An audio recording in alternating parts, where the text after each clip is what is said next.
Salut tout le monde, j'espère que vous allez bien. On se retrouve pour le podcast numéro je ne sais pas combien, je crois qu'on est au cinquième, Au cinquième.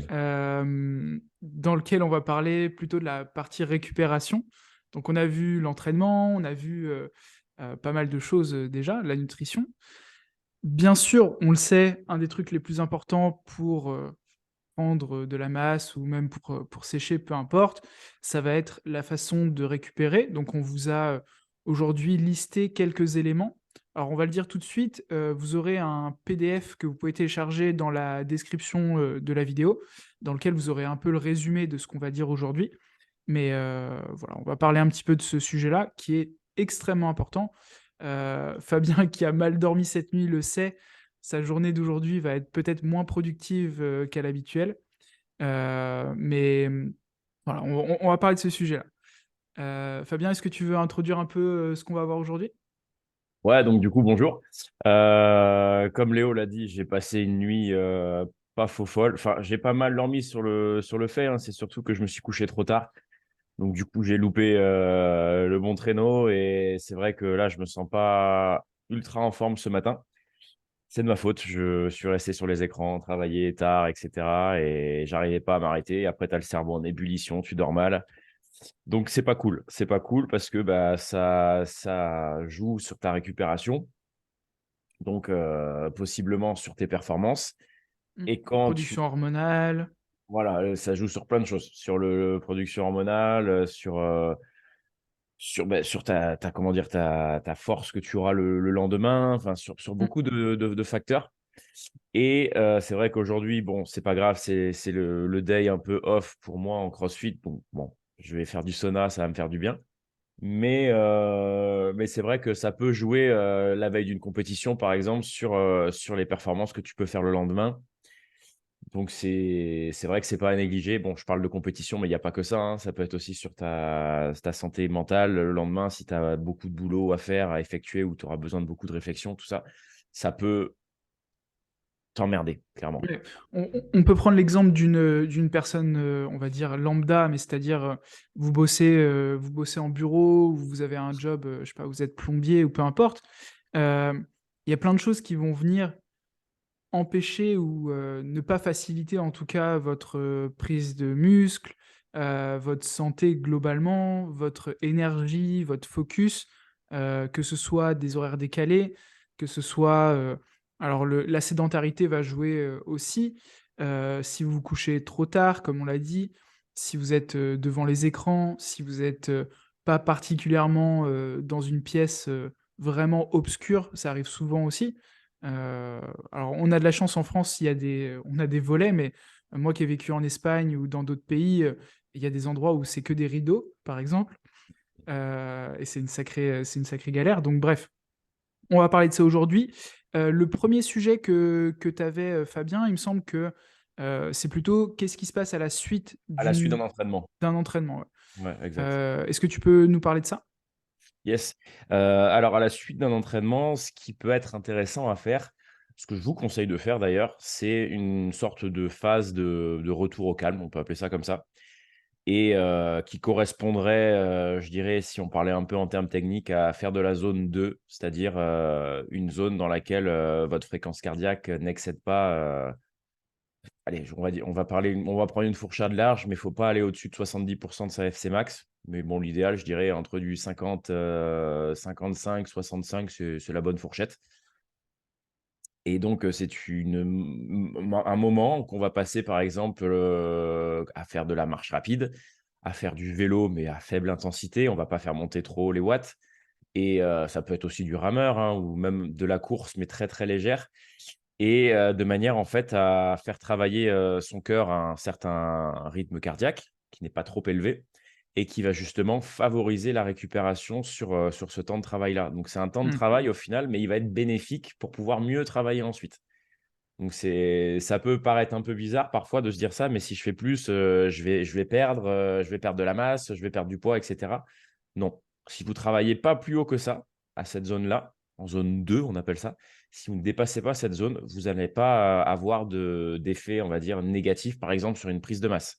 Ouais, ça va plus être travailler bénéfique. sur le muscle cardiaque en réalité, comme si tu faisais un exercice, enfin une série d'un exo pour un autre muscle quasiment.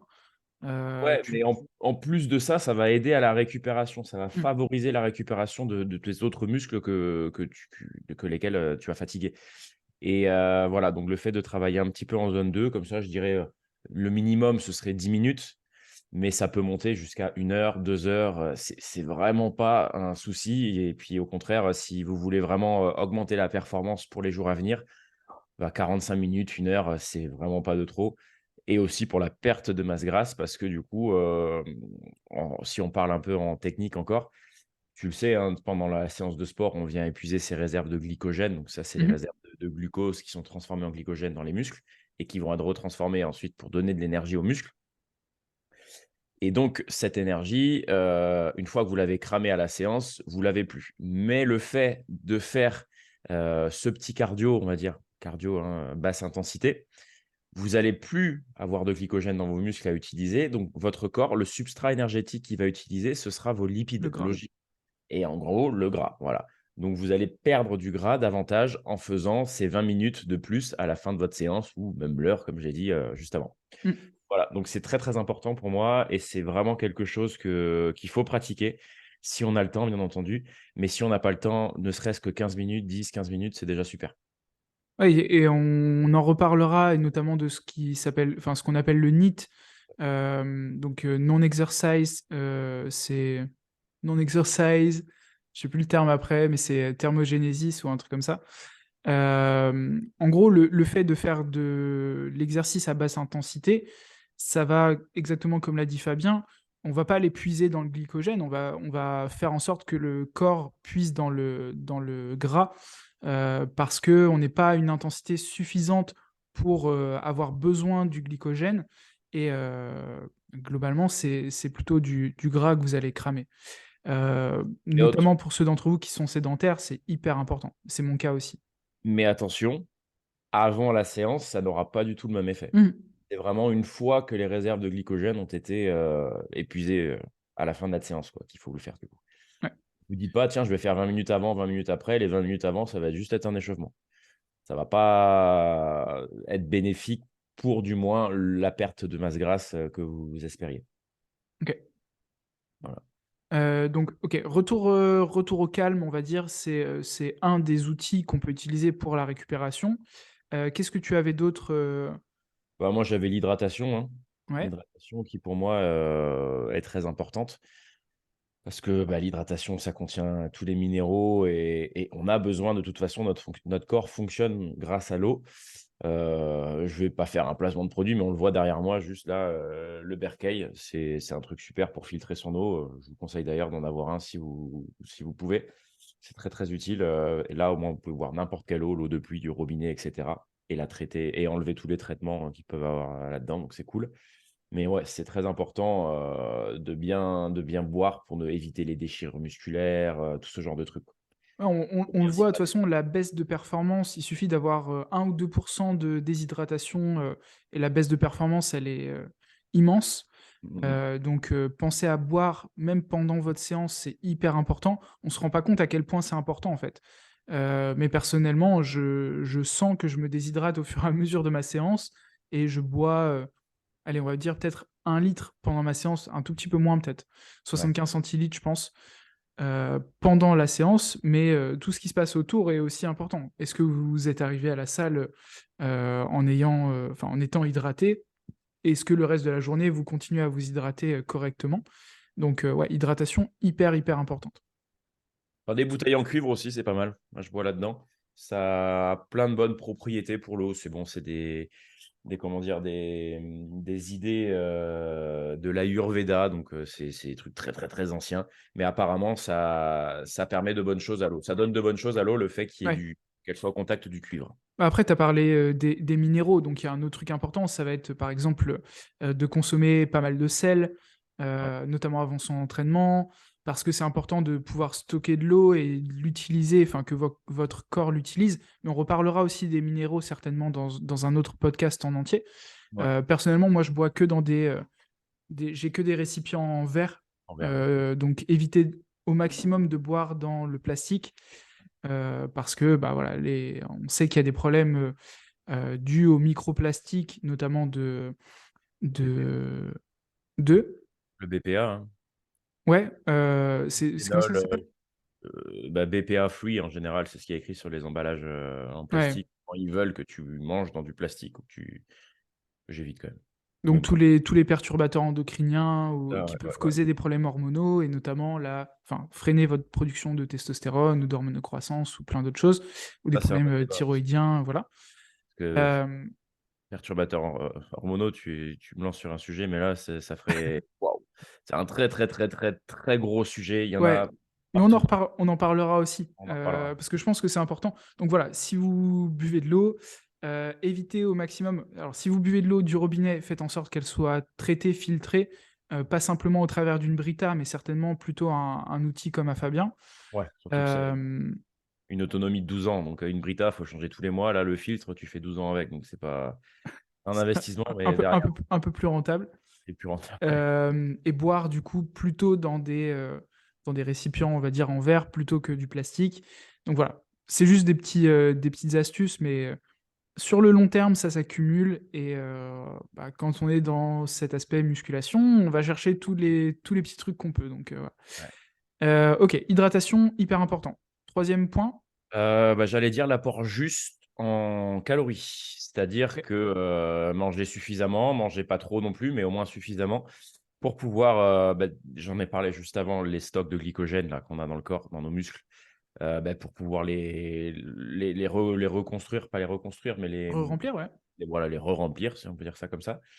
Et donc stocker à nouveau du glycogène pour pouvoir enchaîner un nouvel entraînement ou une nouvelle journée, peu importe que ce soit une activité ou le travail, hein, il vous faudra du glycogène.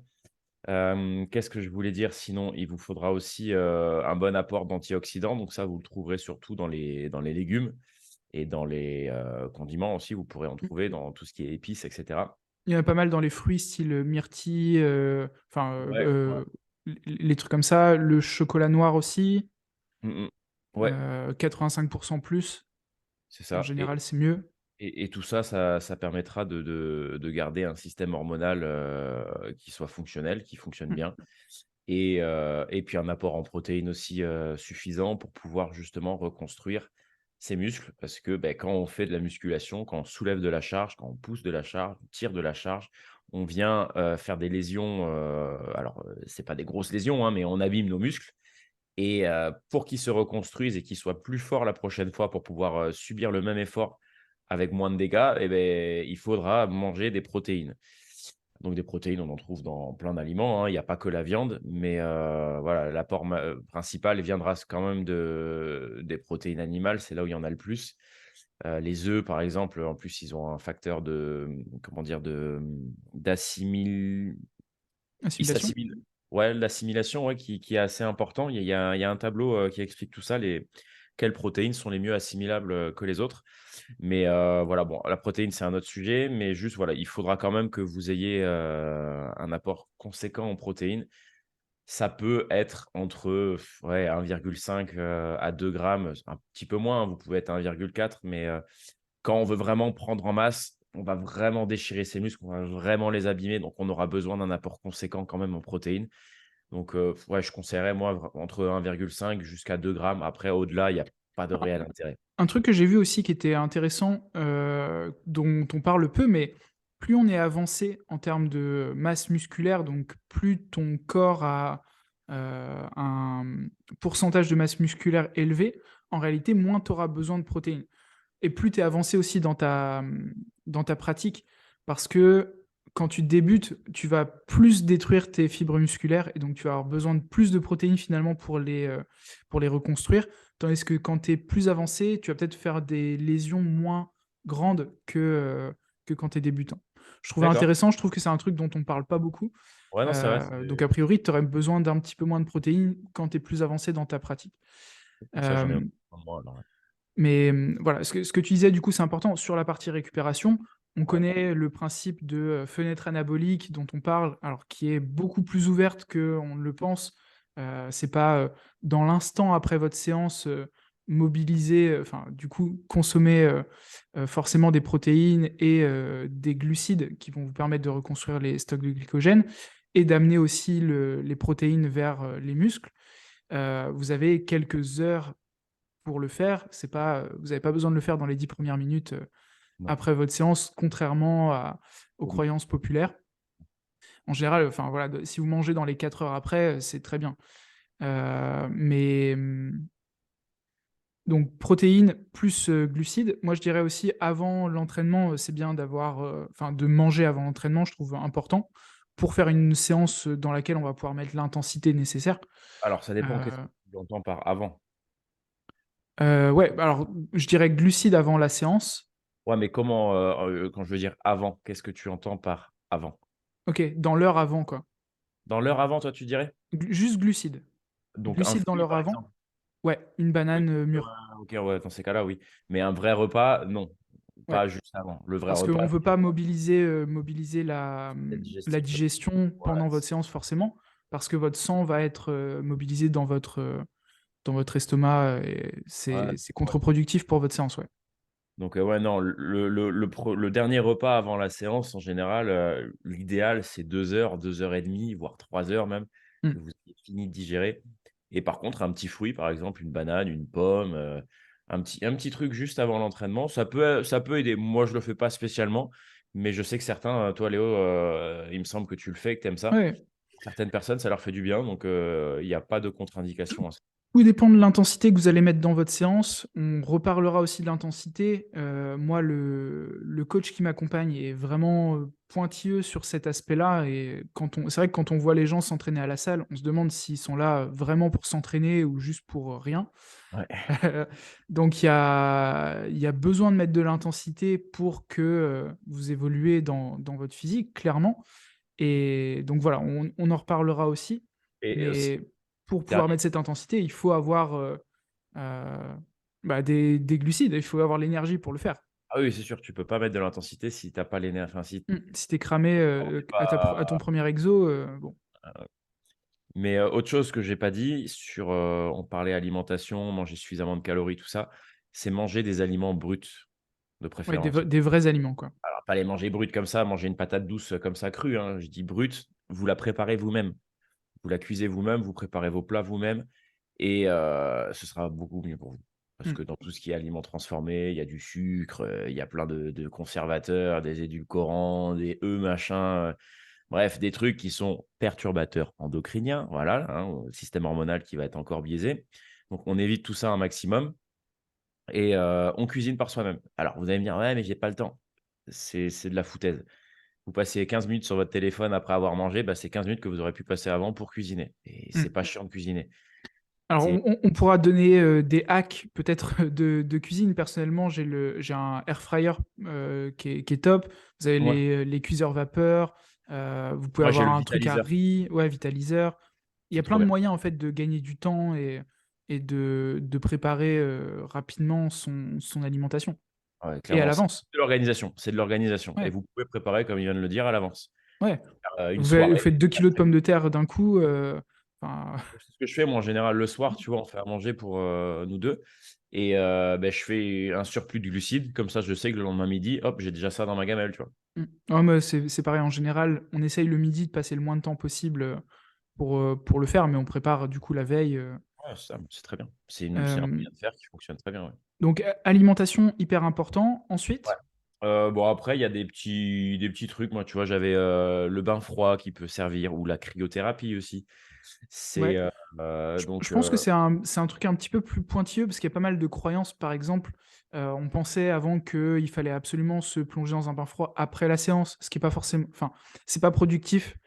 C'est contre-productif de le faire parce que on est dans cette thermogénèse et donc du coup, le temps, enfin, c'est mieux pour les muscles de les laisser euh, brûler entre guillemets pendant un ouais, certain temps avant de prendre un bain froid, tu ouais. vois.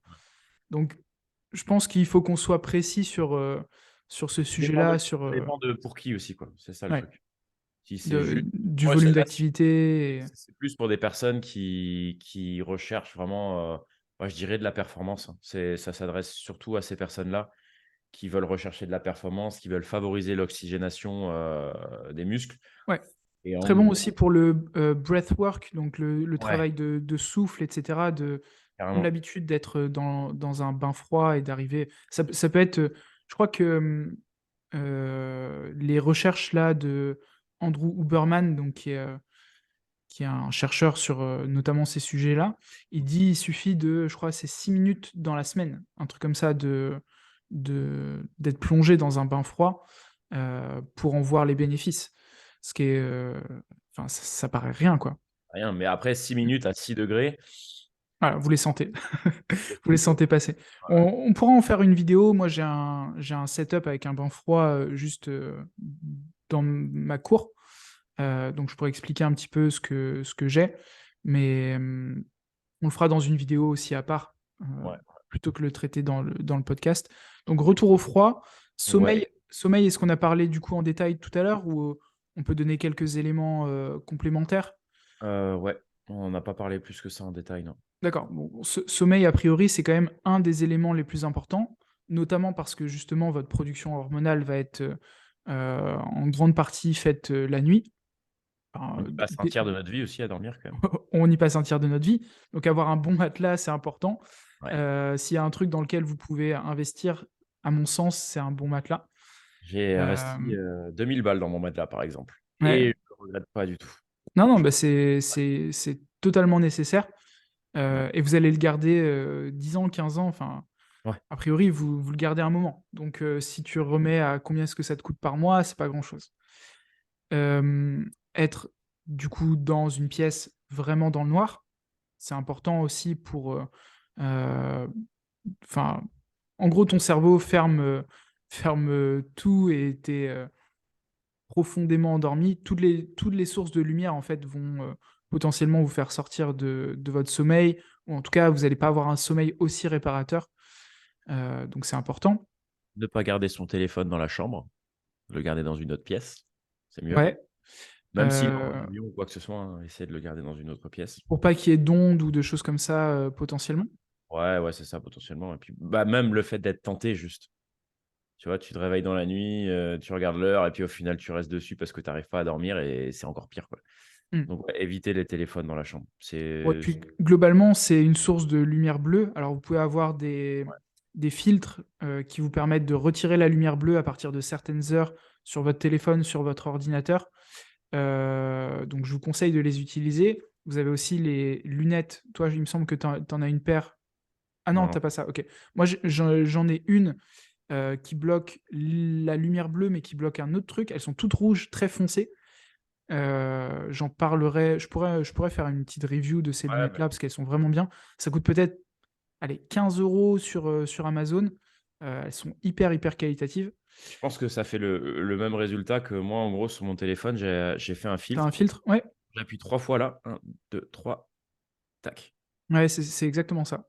Et ça me fait Et ce là, du coup, lumière-là. j'ai plus du tout de lumière qui vont venir me gêner. En fait, euh, il faut que votre cerveau comprenne que c'est la nuit Mmh. au moment où vous allez devoir aller dormir. Et le problème avec les lumières bleues ou les écrans, etc., que ce soit votre télé, votre téléphone, votre ordi, ça continue à reproduire de la lumière et votre cerveau comprend pas que c'est l'heure d'aller se coucher. Un mauvais signal Donc pour lui, il ne comprend pas. voilà. Donc si vous bloquez pas ces lumières-là, bah, ils restent éveillés comme si on était en pleine journée, et donc vous allez avoir du mal à vous endormir. Et vous passez une Donc, nuit qui vous donne cette tête-là. Voilà. et vous pouvez trouver, il y a des lunettes qui bloquent les rayons de lumière bleue. Il y en a chez Decathlon, je crois que c'est 5 euros, hein. Donc, c'est pas pareil, enfin, c'est pas pour le coût que vous Ça peut allez avoir. ouais, éviter ça. Enfin, investissez les 5 euros et faites-le. Et autre Ou chose mettez aussi, les filtres. ouais.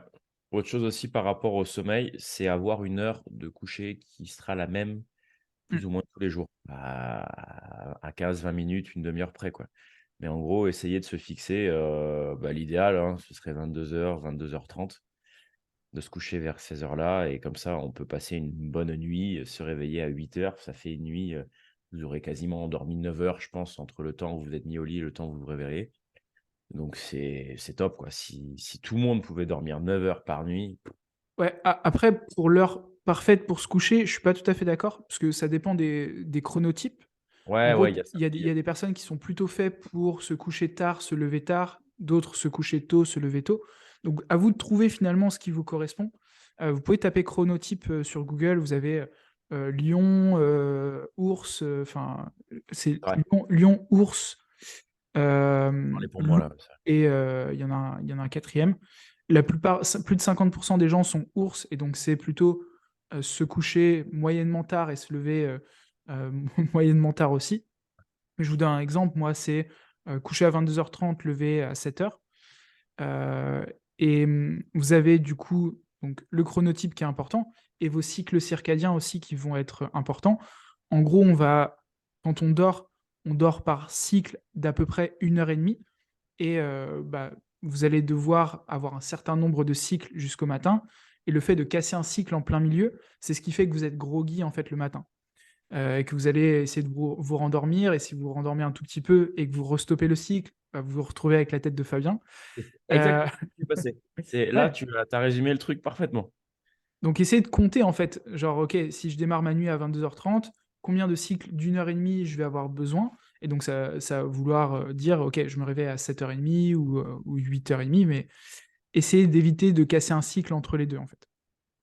Alors, Donc bon, ça se réfléchit, le sommeil c'est important.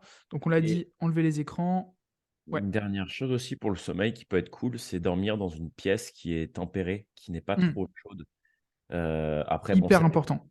ça dépend. Il y en a qui me diront non, mais je préfère dormir dans une chambre qui est vachement chauffée, tout ça. Je Non, non, c'est suis pas mauvais pour sûr que l'endormissement. d'un point de vue scientifique, ce soit réellement bon. Voilà, Non, parce peut-être. qu'en gros, le moment où votre corps, enfin la façon dont votre corps comprend qu'il faut aller dormir, c'est une descente de la température corporelle. C'est ça qui crée l'endormissement. Ouais. Donc être dans une chambre où il fait trop chaud, c'est mauvais. Et trop froid, c'est pas mauvais. Moi, je dors dans des chambres à l'hiver, il doit faire -2 quand il fait -2 dehors, vu que les fenêtres sont ouvertes et j'ai le ventilateur en plus. Donc, et clairement, c'est les meilleures nuits que je passe. C'est en hiver quand il fait un froid de ouf, tout est ouvert, le ventilateur est en route, et ben je dors, c'est mes meilleures nuits. Voilà. Bon, voilà. Le petit conseil de Fabien pour... Et vous tomberez pas malade, hein. C'est si vous êtes sous la couette, bien entendu, c'est juste pour respirer en fait un air. Vous sentez en fait, enfin moi, c'est comme ça que je le vis, mais quand l'air il est continuellement renouvelé dans la pièce, c'est-à-dire les fenêtres ouvertes, il y a un Hmm. courant d'air. Moi, j'accentue avec le ventilateur, mais en gros, bon, il est pas nécessaire, hein, mais c'est juste pour accentuer le truc. Je sais pas pourquoi, mais je trouve que c'est beaucoup plus bénéfique pour ne pas être réveillé, ne pas être dérangé dans la nuit avec, cette oppression, ce manque de renouvellement d'air. Alors c'est peut-être propre à moi-même, hein. Non, Peut-être non, que mais c'est une bonne remarque. mais ouais, c'est l'air continuellement renouvelé dans la pièce. Moi, ça me fait un bien de ouf pour dormir. Et deux trucs que j'aimerais bien ajouter, c'est l'hygiène. Alors, je sais plus comment ça s'appelle. Enfin, c'est sleep hygiene en anglais, mais en gros, le fait de vous laver avant de dormir, c'est prouvé que vous allez mieux dormir. Donc, Ouais. ça peut être un truc. En tout cas, d'aller se coucher propre, c'est important. Mmh mh, mmh. Et pour ceux qui ont des problèmes de sommeil, alors on n'a pas parlé du tout de supplémentation. Personnellement, je suis plutôt contre. J'ai testé énormément de choses. Et j'ai jamais enfin, je dors aujourd'hui beaucoup mieux que j'ai pu dormir avec des suppléments. Donc voilà. Évitez au maximum d'utiliser des compléments pour dormir parce que ce soit, ça peut être pour ceux qui fument, qui pensent que ça les aide à s'endormir, ça détruit le REM sleep. Donc je parle qui fument, voilà. Ouais. Ça a tendance à détruire le REM sleep. L'alcool a tendance à détruire aussi le REM sleep et le deep sleep. Donc voilà, éviter toutes ces choses-là le soir, quoi. Et toi, t'en penses quoi de tout ce qui peut être mélatonine, par exemple, En fait, je pense que ça dépend de chacun, mais pour ceux qui ont testé, voilà, mesurer, on en parlait avant de lancer le live. Personnellement, j'ai une Oura Ring qui me permet de mesurer mon sommeil. Fabien, comment s'appelle ton outil? Whoop. Whoop, ok. Donc le bracelet Whoop, qui lui permet aussi de mesurer bah, son temps d'endormissement, fréquence cardiaque durant la nuit, HRV, Oxygène dans le le sang, deep le sleep, REM sleep, etc. Donc on a toutes les données de notre sommeil, et grâce à ça, on va pouvoir mesurer est-ce que si j'introduis la mélatonine, je dors mieux. Ne le faites pas en disant: «OK, j'ai introduit la mélatonine, j'ai l'impression de mieux dormir». En réalité, peut-être que ça coupe complètement votre deep sleep ou le Mmh. REM sleep. Pour vous dire un truc, moi j'ai testé des compléments alimentaires par le passé qui ont justement réduit mon REM sleep et donc c'est le moment où vous enregistrez les informations, c'est le moment où vous rêvez en réalité et le fait de pas enregistrer ces informations, bah, je me réveillais le matin, j'avais, c'est bête à dire, mais du mal à trouver mes mots, j'étais moins focus, enfin voilà, il y avait plein de choses qui n'allaient plus dans mon quotidien dues à Et ça. tu parles de complémentation, mais qu'est-ce que tu prenais du coup à l'époque Alors j'ai essayé plein de trucs, mais bon, il y a zinc, magnésium, donc on va dire le ZMA, ça fonctionne plutôt bien. Ouais. Qu'est-ce que j'ai essayé d'autre? Après, j'ai essayé, «forcer» entre guillemets l'endormissement, de boire un verre. Hem, Qu'est-ce que j'ai essayé en supplément? Mélatonine, je crois que j'ai pas testé. C'est ce que ma Heu, chérie prend de la mélatonine quand elle a du ouais, mal. Elle, ça l'aide. mais Enfin, elle voilà, croit que ça l'aide, elle a pas les trucs pour vérifier, mais en tout cas, elle exa se sent exactement. Ça peut aider et il y a des personnes qui en ont peut-être besoin pour justement provoquer l'endormissement, mais faites attention que, ce soit quelque chose de mesuré et que ça n'ait pas de conséquences négatives sur le reste de votre vie, quoi. c'est sûr. Donc bon, j'en conseille pas, j'en déconseille pas, à vous de voir, par rapport à ça. Mais oui, je reviens sur un truc que je voulais dire. Si vous êtes aujourd'hui en surpoids, ça arrive souvent qu'on fasse de l'apnée du sommeil et pareil, c'est un truc, si vous avez quelqu'un avec qui vous dormez, posez-lui la question, «Comment est-ce que je respire la nuit?» Parce que souvent les gens qui font de l'apnée du sommeil, ont beaucoup de mal à respirer enfin, en gros, ils vont couper leur respiration jusqu'à ce que leur, organisme fasse comme ça pour survivre et ça, c'est un gros problème et donc pour y remédier, bah, ça peut être perdre du poids forcément. Souvent, c'est dû au fait d'avoir du poids dans le cou et D'accord. avec la gravité, en fait, ça appuie sur votre trachée et ça vous empêche de respirer. Il y a ce qu'on appelle les CPAP machines, qui sont faits il y a beaucoup de bodybuilders qui utilisent ça parce que justement, ils ont un cou très fort et qui compressent, on va dire, qui compriment leur voie, respiratoire. Donc voilà, renseignez-vous sur cet aspect-là parce que, ça peut vous empêcher de dormir, mais Bonne surtout, récupération. ouais, ça peut réduire aussi votre, durée de vie d'une dizaine d'années. Donc Pas négligeable. soyez voilà, 10 ans, ça fait cher ça fait cher le surpoids. Ouais, ouais, ouais. Donc si c'est votre cas, renseignez-vous sur le sujet, c'est important.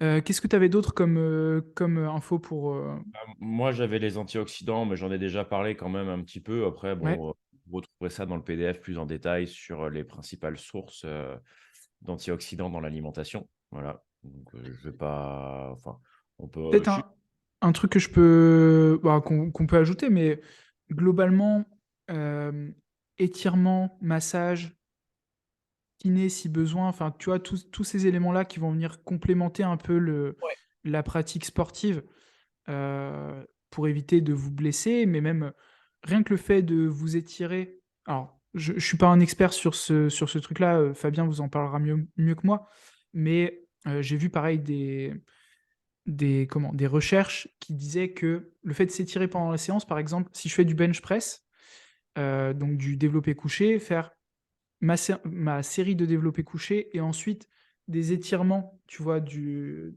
pec, ouais. faisait gagner en taille, enfin, tu vois, en prise de muscle, donc le fait d'étirer à la suite de la série et en gros, il faisait, une série active et une série d'étirements, tu vois, comment on appelle ça? En ISO? Non? Heu, oui, C'est un mais j'allais étirement dire passif? comme un C'est un éti superset, tu vois? Ouais, Il le mais considère comme une série, en fait. c'est un étirement passif ou Non, je crois c'est que c'est étirement actif. c'est-à-dire qu'il est en phase d'étirement, mais il fait de l'ISO? Non, tu vois, donc pour l'exemple du pec où tu vas te positionner comme ça, je sais pas, avec la main contre un truc, où Ouais, tu vas venir étirer, étirer, tu vois, comme une série, en fait. donc tu crées encore plus de lésions, quoi. Ouais, Ah, pour le coup, oui, sur le papier, tu crées plus de lésions. Après, est-ce que c'est bénéfique? Moi, je sais pas, j'ai jamais testé. Ouais, bon, c'est une étude que j'ai vue, je trouvais ça intéressant, mais D'accord. globalement, même je pense que dans la récupération, le fait de vous étirer, Alors, en ça fait, dépend. Étirer, c'est bien, mais ça dépend l'objectif aussi. Par exemple, je pense aux mecs qui peuvent faire de la force, s'étirer pendant qu'on fait un entraînement avec du lourd. Par exemple, ce que Léo vient de dire, ça, c'est de la merde. ouais, Clairement, c'est contre-productif. Ouais. contre-productif. Vous étirez pendant que vous faites une séance de force, c'est contre-productif. Mm. Par contre, peut-être que là, dans cette optique que Léo nous a dit de prise de masse, c'est à creuser, mais pourquoi pas, ouais. Je vois pas en tout cas le mauvais facteur qu'il y a là-dessus, parce que le but de quand on crée de la masse, c'est de casser de la fibre pour la reconstruire. On crée plus de lésions. À voir, faut pas que ce soit non plus trop, quoi. Je sais pas. Ouais, on peut peut-être dire plus globalement, travailler sur sa mobilité, ce qui est un truc un peu différent, Ah oui, mais ça, à mon sens, avoir une bonne mobilité, c'est important pour durer dans la vie. Ouais, Dans la vie, tout simplement. Le mouvement, c'est la santé, clairement. Vos articulations, vous voulez les garder en bonne santé, et ben faites-les bouger le plus possible. mm. Plus vous serez apte à faire bouger vos articulations, mieux vous vieillirez. Et la musculation a tendance à nous construire, tu vois, à nous fermer. Ça, c'est euh, parce qu'on le fait mal.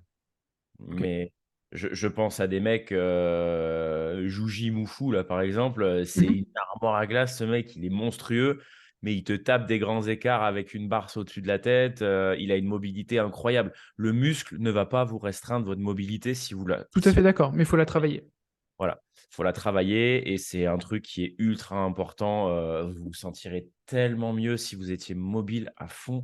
Qu'est-ce que je me sens bien moi quand je peux tendre les bras au-dessus de la tête, avoir les épaules derrière les oreilles et les bras tendus et faire un squat.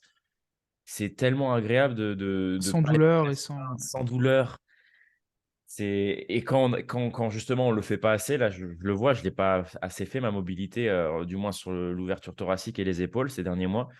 Et ben là, je le sens aujourd'hui sur des mouvements d'haltérophilie, l'arraché, le snatch ou l'épaulé jeté.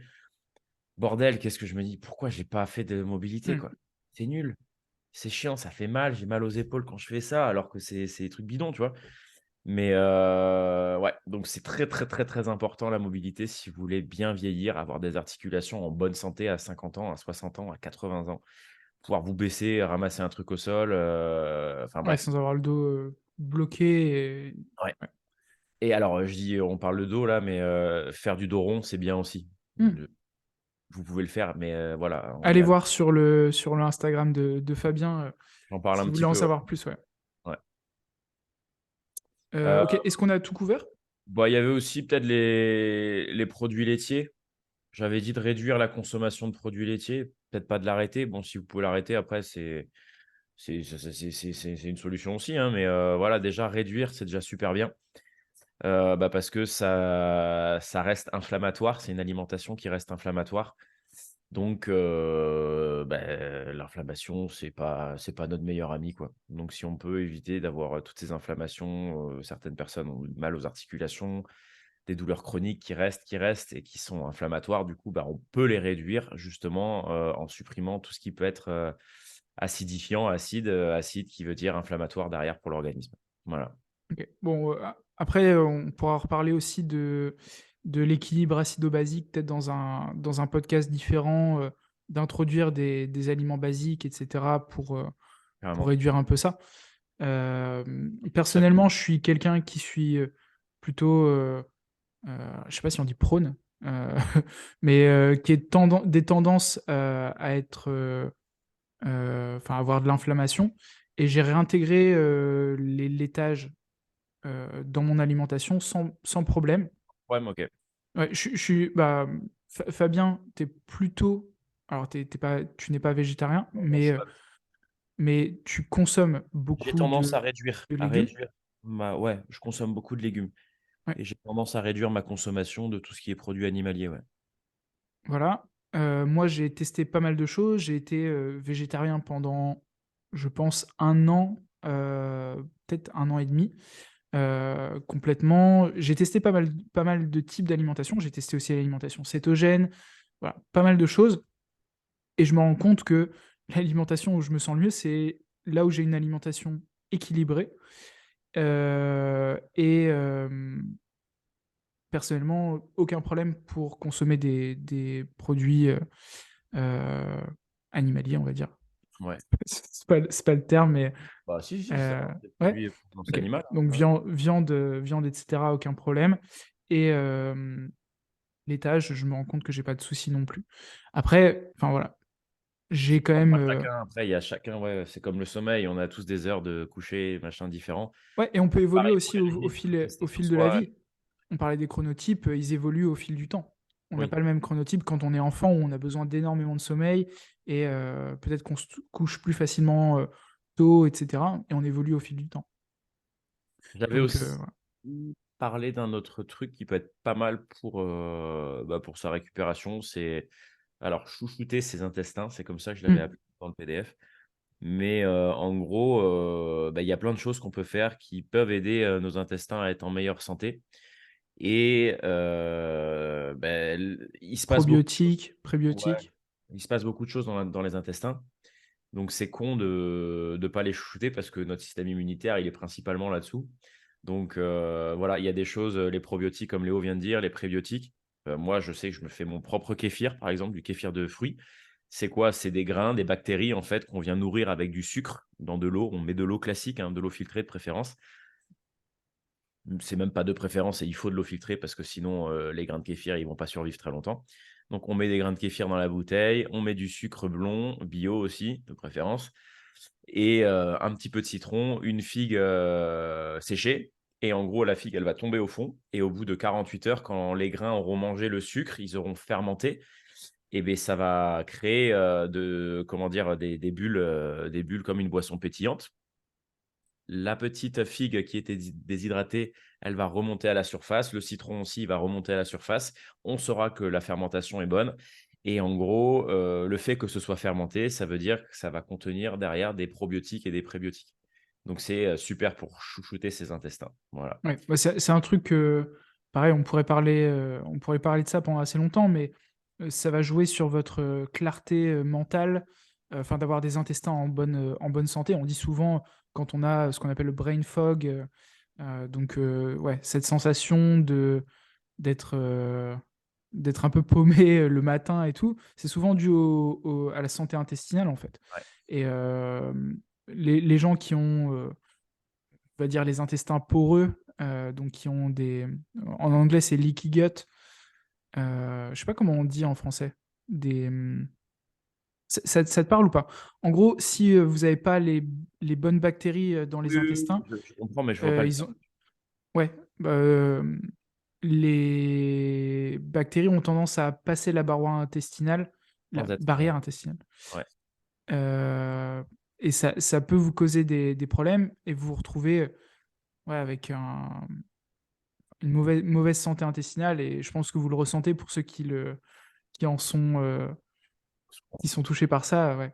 Vous le savez, et vous pouvez le corriger donc voilà, c'est Ouais, en important. parlant de ça, la santé intestinale aussi, donc il y avait les probiotiques, tout ça. J'ai pas dit, mais il y avait aussi, tout ce qui est les légumes, lacto-fermentés. Mmh mh. Alors lacto, c'est pas lactose, hein, c'est, la lactofermentation, la Kimchi, stevia. choucroute, Voilà, tout ce qui est choucroute, les kimchi, tout ça, c'est super. Vous pouvez le préparer vous-même, c'est top. Si vous avez un potager, c'est encore mieux pour conserver les aliments super longtemps et qu'est-ce que tu disais à l'instant? Je voulais rebondir là-dessus, sur,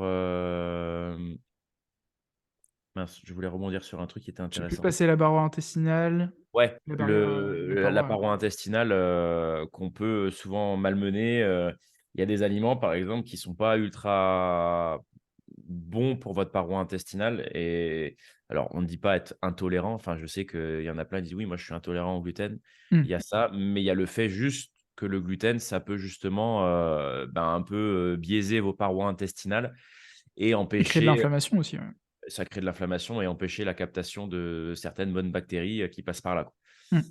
Limiter le gluten, c'est pas trop mal non plus pour la récupération. Ça peut faire partie des trucs à faire. Bon là, on va dans un truc qui va plus loin, il y a tous les énémas, au café, les trucs, voilà, pour, rendre votre, flore intestinale, meilleure, même des implémentations de flore, d'une autre personne, enfin, Il y a plein heu, on pourrait en parler pendant des ouais, heures. ouais, ça va un peu loin. Mais bon, restons sur la récupération normale. Je pense qu'on a pas mal couvert le sujet. Comme on vous a dit, du coup, vous avez un PDF qui est disponible, qu'on vous mettra en description, que vous pouvez aller télécharger, dans lequel il y a 11 conseils. Je pense qu'on en a Ouais. traité peut-être 7, 8. Il y en a quelques-uns encore. Il y en a encore quelques-uns. Ouais. Il y en a une qui est pas mal aussi, c'est sur le cerveau. Mm. Comme quoi, voilà, entraîner son cerveau, ça aide à ralentir le vieillissement et comment dire, Le travail pour de méditation, stimuler les choses la comme ça. matière grise. Ouais, la méditation aussi, c'est super ça. Si vous pouvez méditer 10 minutes par jour, c'est déjà, mais ça va vous Mm. faire un bien de ouf. Donc voilà, allez télécharger le PDF. PDF, ouais. Et puis, comme d'habitude, si vous avez des réactions à ce qu'on a dit aujourd'hui, des débats ou peu importe, n'hésitez pas à le mettre dans les commentaires. Et si vous avez des sujets que vous voulez qu'on traite également. Merci beaucoup Fabien. Merci Léo. Et on se retrouve très vite pour le 6e épisode. Allez, ciao, Ciao à tout le très monde.